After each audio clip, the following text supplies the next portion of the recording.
হে আল্লাহর রাসূল, আমাকে জিনা করার অনুমতি দিন। ইসলাম একটি শান্তির ধর্ম এবং পূর্ণাঙ্গ জীবন ব্যবস্থা। ইসলামে রয়েছে নারীর সম্মান, মর্যাদা ও সকল অধিকারের স্বীকৃতি। রয়েছে তাদের সতীত্বের সুরক্ষা ও মর্যাদা প্রতিষ্ঠার জন্য ব্যাপক কর্মসূচি। ইসলাম নারীদের মেয়ে হিসেবে, বোন হিসেবে, বউ হিসেবে এবং মা হিসেবে অনেক বেশি সম্মানিত করেছেন। জিনা একটি মারাত্মক অপরাধ। এটা মানব সভ্যতার জন্য মারাত্মক হুমকি, নির্লজ্জতা ও বেহায়াপনার চূড়ান্ত রূপ। এতে মানসিক, শারীরিক, চারিত্রিক, সামাজিক বহু রকমের বিপর্যয় ঘটে। এর কুফল কখনো কখনো গোটা সমাজকে আচ্ছন্ন করে ফেলে। আবু উমামা রাদিয়াল্লাহু তাআলা আনহু বলেন, এক যুবক রাসূলুল্লাহ সাল্লাল্লাহু আলাইহি ওয়াসাল্লামের কাছে এসে বলল, হে আল্লাহর রাসূল, আমাকে জিনা করার অনুমতি দিন।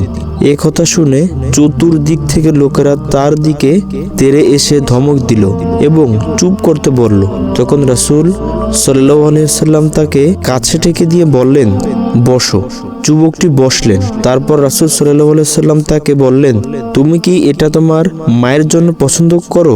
যুবক উত্তরে বলল, আল্লাহ আমাকে আপনার জন্য উৎসর্গ করুন, আল্লাহর শপথ, তা কখনো পছন্দ করব না। তখন রাসূলুল্লাহ সাল্লাল্লাহু আলাইহি ওয়াসাল্লাম বললেন, তেমনিভাবে মানুষও তাদের মায়েদের জন্য সেটা পছন্দ করে না। তারপর রাসূল সাল্লাল্লাহু আলাইহি ওয়াসাল্লাম বললেন, তুমি কি তোমার মেয়ের জন্য তা পছন্দ করো? যুবক উত্তরে বলল, আল্লাহ আমাকে আপনার জন্য উৎসর্গ করুন, আল্লাহর শপথ, তা কখনো পছন্দ করব না। তখন রাসূল সাল্লাল্লাহু আলাইহি ওয়াসাল্লাম বললেন, একইভাবে মানুষ তাদের মেয়েদের জন্য সেটা পছন্দ করে না।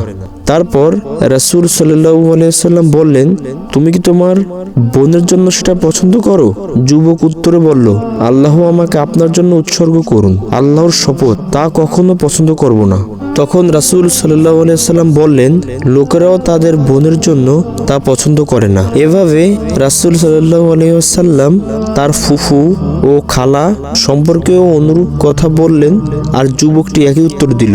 এরপর আল্লাহর নবী হযরত মুহাম্মদ সাল্লাল্লাহু আলাইহি ওয়াসাল্লাম তার উপর হাত রাখলেন এবং বললেন, হে আল্লাহ, তার গুনাহ ক্ষমা করে দিন, তার মনকে পবিত্র করুন এবং তার লজ্জাস্থানের হেফাজত করুন। বর্ণনাকারী সাহাবী বললেন, এরপর এই যুবককে কারো প্রতি তাকাতে দেখা যেত না। ইসলামে জিনা অনেক বড় একটা অপরাধমূলক কাজ। এত বড় অপরাধ যদি কোনো বিবাহিত পুরুষ অথবা নারী এই কাজ করে ফেলে, তাহলে ইসলামের আইন অনুযায়ী সমাজে তার জীবিত থাকার অধিকার থাকে না। আবার তাকে তরবারির এক আঘাতে হত্যা করা যথেষ্ট হবে না, বরং নির্দেশ হলো পাথর মেরে মেরে তাকে হত্যা করা, যাতে সে সমাজে শিক্ষণীয় বিষয় হয়ে যায়। ইসলামে জিনার কাছে যেতে নিষেধ করা হয়েছে। আল্লাহ তাআলা বলেন, তোমরা ব্যভিচারের কাছেও যেও না, নিশ্চয়ই তা অশ্লীলতা এবং বিপদগামিতা।